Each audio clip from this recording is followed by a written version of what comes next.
Welcome back. Welcome back. Welcome back. Welcome back.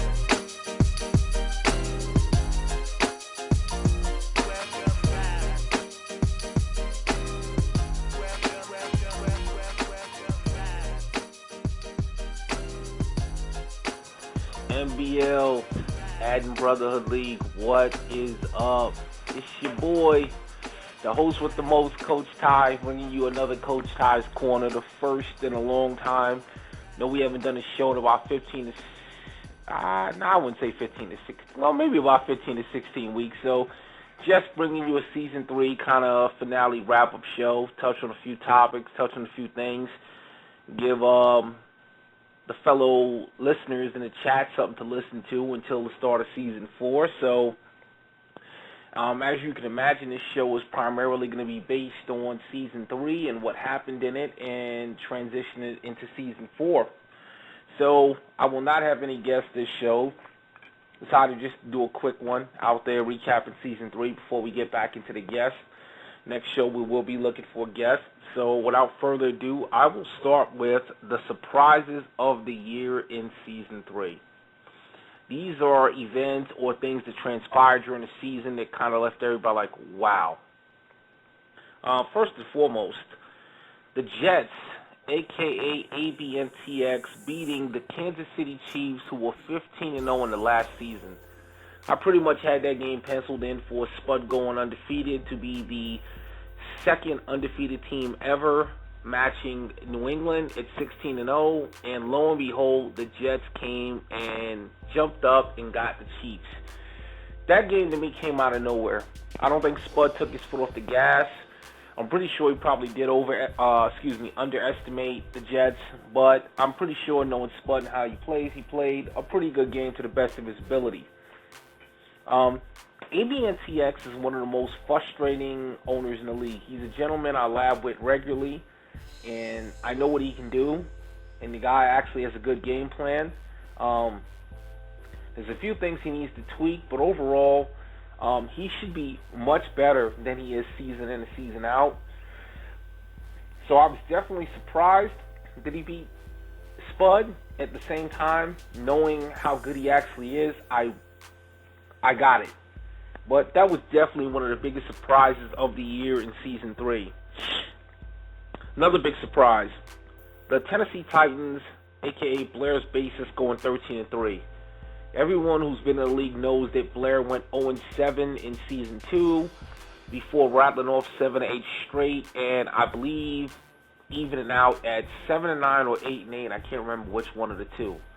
But to go from 7-9 or 8-8 to 13-3 was a huge jump. We all knew Blair was going to be better in Season 3 going forward, but we didn't know he was going to be that much better, win the division, and make a run into the playoffs. So congratulations to Blair's Basis for the labbing and the practicing and stepping his game up and the season he had. Another big surprise of the year, the Houston Texans. My engineer, Mr. Officer Reggie, going 7-9. Reggie is a perennial playoff player. He's a guy that season in and season out you can count on making the playoffs. So to see him struggle like he did toward the end of the year, not make the playoffs and not have a winning record and finish up at 7-9, I'd say was a surprise, at least to me. Just because, once again, I think it's the first time ever that Reggie has played in a league and finished with a losing record, and that's one of the first times he didn't make the playoffs, so definitely a big surprise there.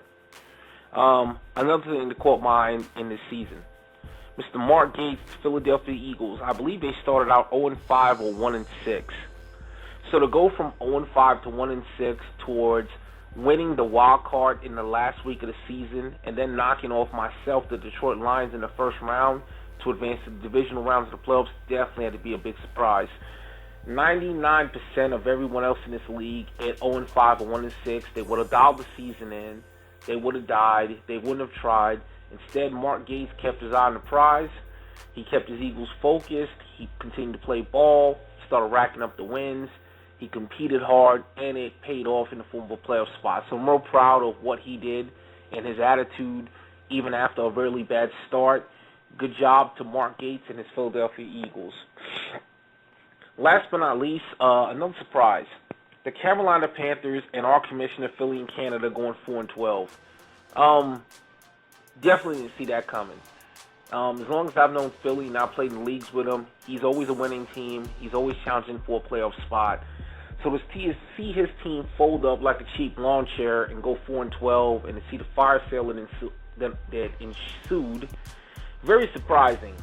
It's normally not in Philly's nature to kind of dial it in. In my opinion, he did just that. What I think happened with Philly was he got a little burned on Madden, started playing Tiger, started playing baseball, got wrapped up in some other games that weren't Madden related. And I think he thought he could just turn it on because he's a good player and he'd be good to go in Madden, and he started losing games. He wasn't prepared properly, and as he started to lose games, I think he fell into the mindset of, you know what, I'm just going to try to get my guys as many XPs as possible. If I win, I win. If I don't, who cares? And I'll move forward and wait for the draft. So really surprising to see what transpired in Carolina, because the commish is one of the better players in the league. The commish is always feels a winning team. So to see his team go 4-12 and to see him fold up down the line was pretty surprising.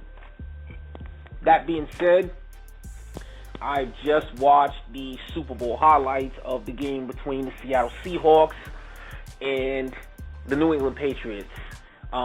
Congratulations to Candyman for winning another NFC Conference Championship and playing a hell of a game in the Super Bowl. And congratulations to Fighting Phil for winning the Super Bowl and going, I believe, 3 straight in our league. Both gentlemen had a hell of a season and phenomenal accomplishments all the way around for both teams. I watched that game. I have to say it was maybe one of the best games I've ever watched that someone recorded. I thought it was a fantastic game. I thought it was a greatly played game by both opponents. I can't second guess any of the strategy by either player. They played a hell of a defensive game, and they made scores when they had to. Like I said, I really can't second guess anything that Candy did in losing. Basically, for those who haven't watched it, New England was down, I want to say 20-14 with 13 seconds left. If I had one thing maybe I thought Candy could have did differently, and it's not second guessing him because he's been successful with the strategy all season, was when Candy was up 17-14, and I want to say that it was just under 2 minutes in the fourth quarter, I thought Candy played the game too safe. I thought he played not to lose. I thought that he thought he was going to run the clock out, kick a field goal, and his defense was good enough to hold fight, which normally 99.9% of the time, that's accurate. But knowing how good fighting is, I don't know. You know, maybe if Candy went for it and didn't play as conservative and got a definitive go-ahead touchdown, the game's out of reach. But even then, you can't second-guess that decision because Candy actually made the right decision. It just so happened that Fight made a hell of a play. And if I was coaching that game, I might have done the exact same thing Candy did, because what's the odds of someone with 13 seconds left and even 70 yards for a score with 13 seconds left gets it? Well, sure enough, Fight did. So hats off to both guys. They're both great players. They're both great competitors. What a great Super Bowl. What a great way to end Season 3. Props not only to you guys, but to all the playoff teams. You know, I've talked about this in the chat somewhat, but going forward in the M25, this is something I'd like to discuss with Philly, the commish.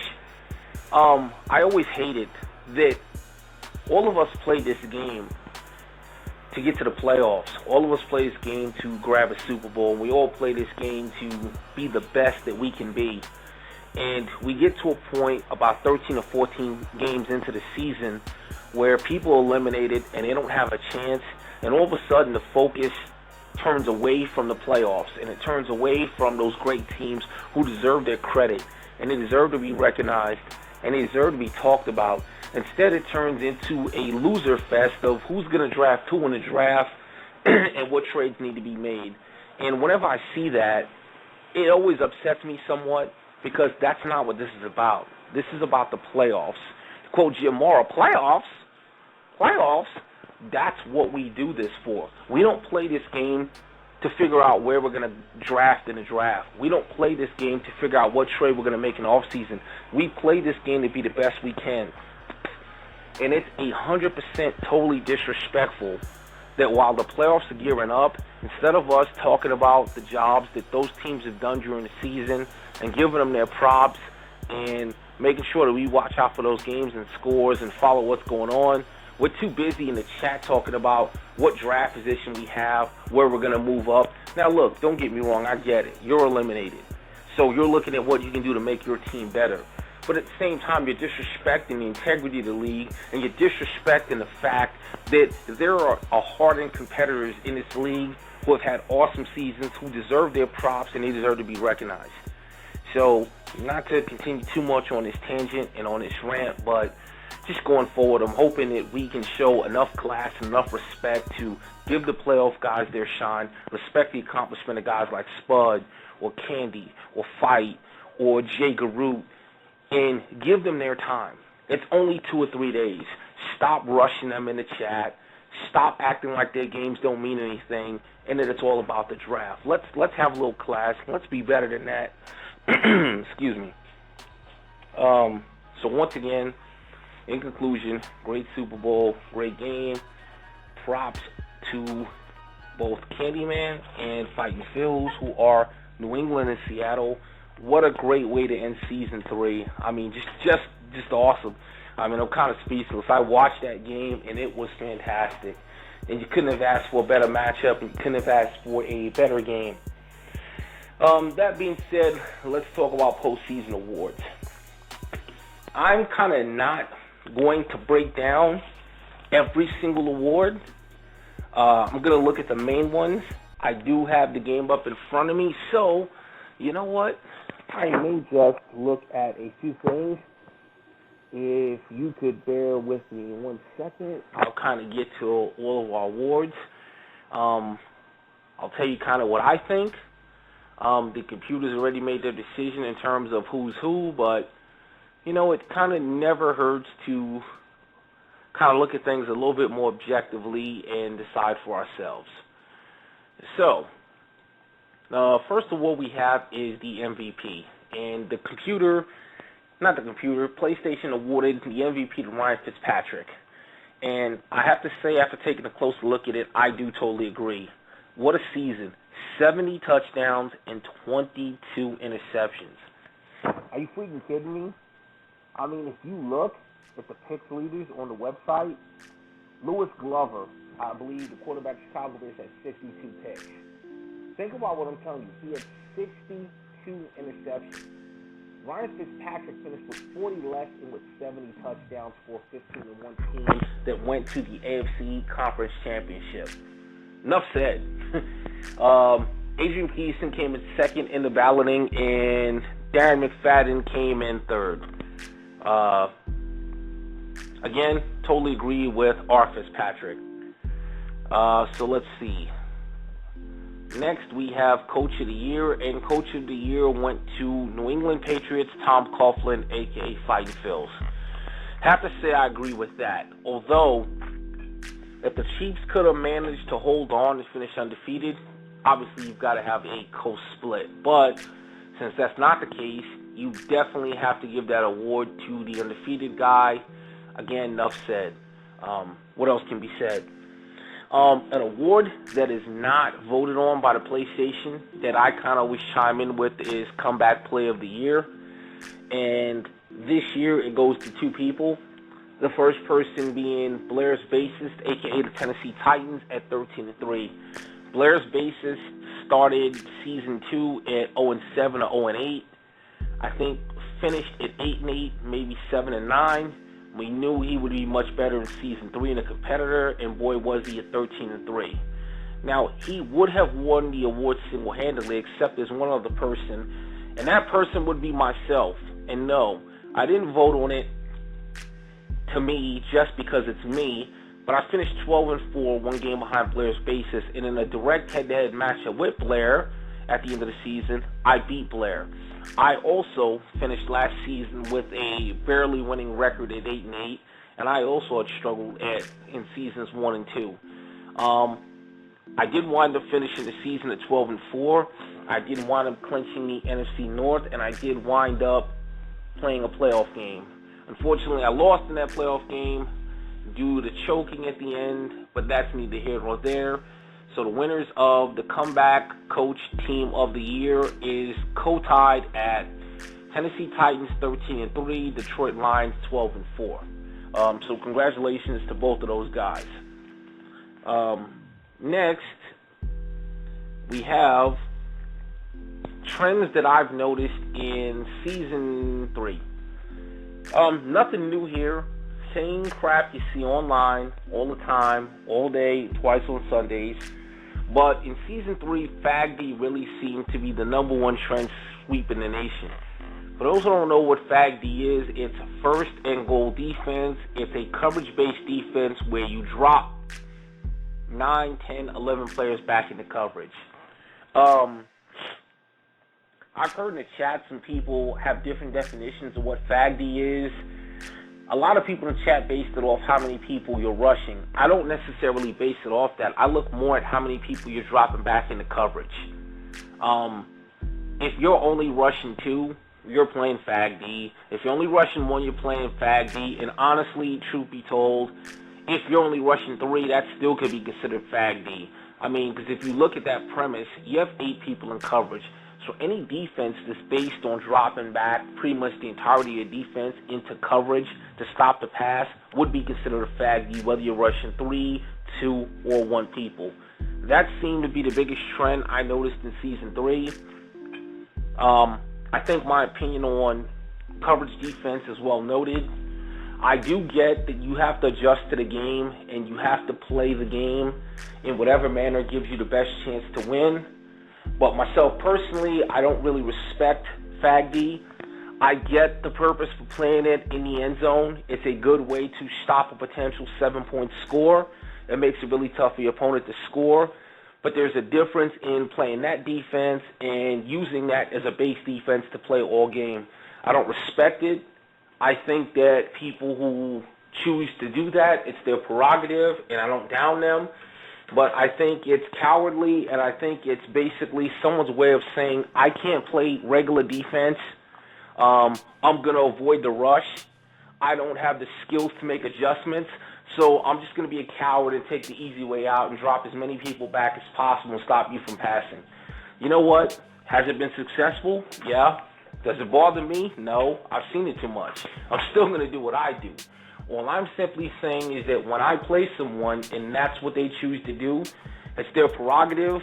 I don't like it. I don't respect it. I'm still going to do what I got to do. I'm still going to move the ball because I've seen it so many times. But it makes me feel not so good about the person I'm playing because it's really cheap to send 9 and 10 dudes out in coverage to cover 3 and 4 dudes. It's like, you know what? Come on, man. Man up and play defense. If you're scared, go to church. That's just my opinion on it. I know it won't be popular with everybody because I know there's quite a few people that like it and love it and play it. And you know what? Knock yourselves out. If people are not playing FAGD, the other big trend I've noticed is 2-man under press, which it can be problematic. But once again, if someone wants to play 2-man under press all game, I mean, just hit them with the mirror, the man beaters that everyone knows beats man. You got pokos, you got drags. You got some types of slants. You got motion fades. You got sluggos. I mean, there's many ways. You got wheel routes. There's many ways to actually beat 2-man press. Now, my favorite thing is when someone plays man press all game and you throw pokos at them all game, and then they get in the chat and they complain about, hey, well, you know, so-and-so's really not that good. All they have is poco routes. And then they go in the chat and complain about how cheesy the poker routes are. Newsflash, Einstein, brainchild, genius. Stop playing man defense 99.9999999% of the game. If someone is abusing you with a man-beating route, feel free to mix in a little bit of zone. I don't know. I'm not the smartest guy in the world. I just play one. It's Coach Ty. I'm just saying. If someone is killing you with a man-beating route, stop going in the chat and bitching about it and mix in a little zone. Free piece of advice. Take it for what it is. On offense, I haven't really been able to key in and see any one thing that I'd say is a definitive trend. I've seen a lot of screens. I know even watching the Super Bowl game between Seattle and New England, fight through a lot of screens. Screens are frustrating, but they are a normal part of the game. You have to deal with it. They're really frustrating because if you're blitz heavy, screens are a good way to burn somebody. If someone is coverage heavy, they're a good way to get blockers out in front of the person receiving the ball and beat somebody. It's just a good part of the game. I mean, it's frustrating as all hell. When they're thrown against me several times, I'm frustrated, but it's smart. And what can I say? So in terms of trends, that's pretty much the main things that I kind of noticed this year. Which leads me into my next segment. My next segment is Keys to Winning. Spent a little bit of time looking at the teams that were successful this year. Spent a little bit of time looking at the teams that made playoff runs this year. And they all had common denominators that I've kind of put together. And I feel if you're able to execute this game plan, you can be successful in our league. There's three things that I've really seen, all four you could say, that really separated the good teams from the average teams. The first thing on offense is balance. I mean, look at the Super Bowl winners. Look at New England and the Super Bowl participants. Look at New England and look at Seattle. If you look at Candy, I've said this a million times, Candy's never going to lead the league in any offensive stats. But what he is going to do is he's not going to make mistakes. He's not going to beat himself. He's going to play really smart. And he's going to mix in as much run as he does pass, including his quarterback on the option. You look at New England, it seems he's pass heavy. But if you look at Woodhead and Bush's stats year in and year out, they're amongst the top league leaders in rushing. And it's not just those guys. Look at Spud. I believe Ryan Fitzpatrick was, give me 1 second, I can tell you here, Fitzpatrick was the number 2 ranked quarterback in the league. And this running back, Lamar Miller, was the number 2 ranked running back in the league. So what that tells you is he wasn't solely dependent on the pass. He could run or pass. Name any playoff team you could think of. The Giants. They're balanced. Yeah, Cruz kills you with Manning, but you know what? So does David Wilson. You look at Blair. You look at Tennessee. Yeah, Andrew Luck had a hell of a year. He was super efficient, but Darren McFadden also finished 4th in passing. You look at my team that made the playoffs, the Detroit Lions. Matthew Stafford was the NFC's top-rated quarterback, number 1 in Pro Bowl voting, but outside Chris Johnson, number 5th in rushing. So the biggest trend I noticed overall toward being successful in the league is you must have balance on offense. You can't be a one-trick pony. I mean, not to call anybody out in a negative way, but look at UGA. Every year, you can count on the fact that UGA is going to have one of the top-ranked passing attacks in the league, and this year is no different. Ben Roethlisberger thrown for 6,155 yards, which is the most in the league, and 65 touchdowns. But, conversely, he's never amongst the league leaders in rushing, and he struggles. If you look at anybody who's one-dimensional, I can't think of any more examples off the top of my head, but I'm trying to think of teams that have a one-faceted attack. Those teams, while they're dangerous in the one facet that they're really good at, they don't make deep runs. And it's for the simple fact that when you play the better defensive players in the league, they're going to take away what you want to do. And when they take that away, you have nothing else to fall back on. You are up the creek without a paddle. So, key number 1 to winning in Season 4, you have got to be balanced. Key number 2, a short pass game. Once again, looking back at the playoff teams and the teams that won, you didn't really have that one team that was really super deep on the vertical pass. You had guys who were really efficient throwing the ball. They made high percentage passes. They passed short to medium. They weren't trying to go 25 and 30 yards down the field in each chunk. and they protected the ball that way, and they kept the chains moving. And I feel that's really important going forward in Season 4. Kofi is known for having one of the best vertical games in our league, but Kofi struggles when he can't get off the 70 and 80-yard passes. And it's something I've talked to him about in the past, whereas I felt if Kofi had a short to medium range game, he'd be almost unstoppable. But the fact remains that Kofi lives and dies by the deep ball, and when he's on, he can't be beat. And when he can't get that deep pass off, or you blitz him, or you cover his options, he's up the creek without a paddle. So a really good short to medium pass range with a bunch of high percentage passes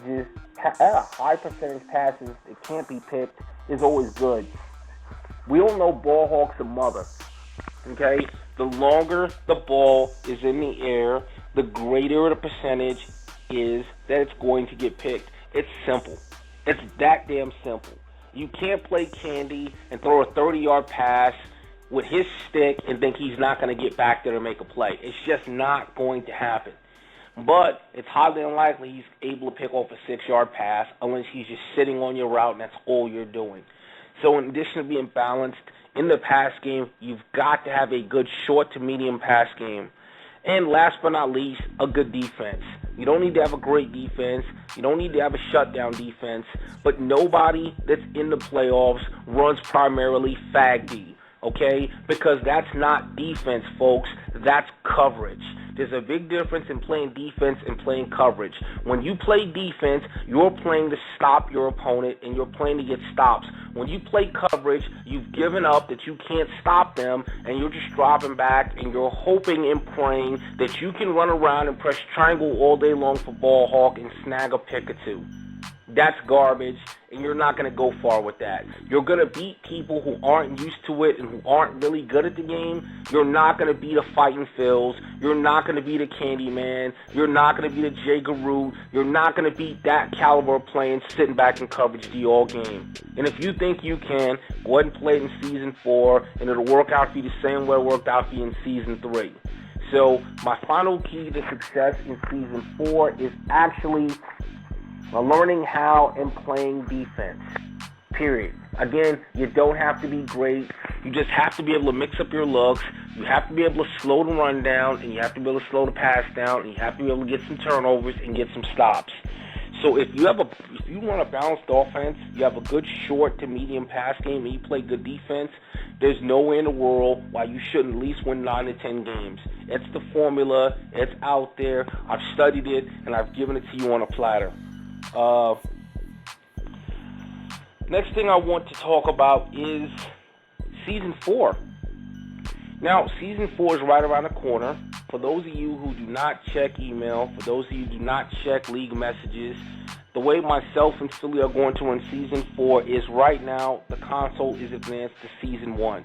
And during this time frame, it is imperative that you sign all of your free agents. If you can't sign somebody for whatever reason, you create an untouchables list under the headlines on the website.